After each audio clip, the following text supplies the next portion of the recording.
Sport visuel, le twirling bâton est un peu un mélange de danse et de gymnastique rythmique et sportive qui ajoute en plus le maniement d'un bâton de majorette. C'est une discipline qui exige de grandes qualités physiques et de concentration. L'athlète doit en effet allier le maniement du bâton et une chorégraphie dynamique. Le week-end dernier, la salle Georges Carpentier de Lonne-Plage accueillait la première compétition régionale de la saison de twirling bâton, première présentation donc des chorégraphies mises au point durant l'intersaison. Nous avons le plaisir de voir concourir tous les athlètes de la région Nord et Pas-de-Calais, les voir concourir en championnat départemental.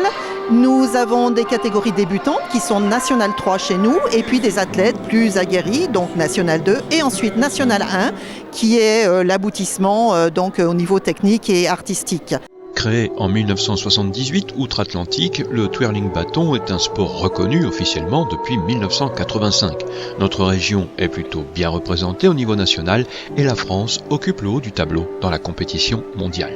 La Ligue Nord-Pas-de-Calais regroupe 13 clubs à l'heure actuelle, 13 clubs FFTB plus les clubs NBTA.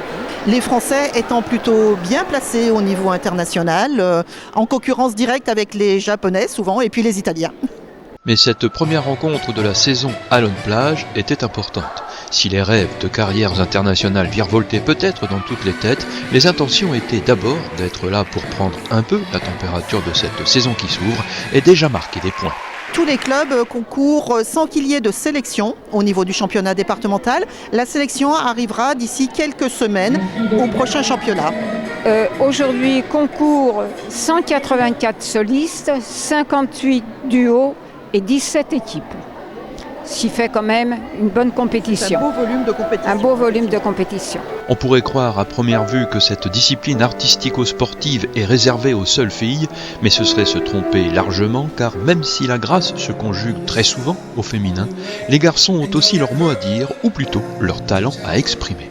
Bien sûr, c'est une discipline sportive qui est ouverte aux garçons et ils ont bien souvent plus de force, ce qui fait que leur chorégraphie étant quelque chose de particulièrement spectaculaire et c'est très intéressant à voir, c'est différent.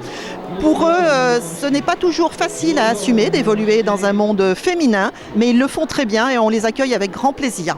Les mouvements de bâton sont classés par catégorie, tout comme les mouvements chorégraphiés de gymnastique rythmique. La discipline consiste donc à présenter un enchaînement de mouvements de bâton et gymniques sur une musique choisie pour obtenir la meilleure note du jury.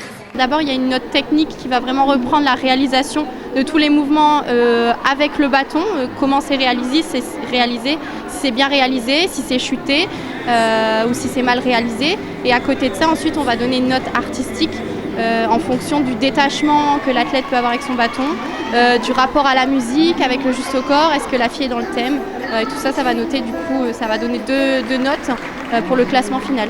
Au niveau de la prise de notes, c'est un peu plus rapide de juger les athlètes en N1.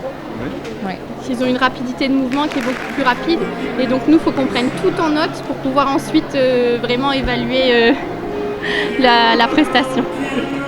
Le twirling bâton, qui associe manipulation du bâton, mouvements de gymnastique, techniques de jonglage et de danse, est considéré comme un bon moyen d'éducation motrice pour l'enfant.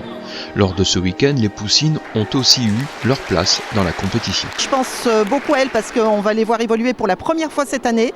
Ce sont vraiment des pitchounes et elles vont se présenter là d'ici quelques minutes.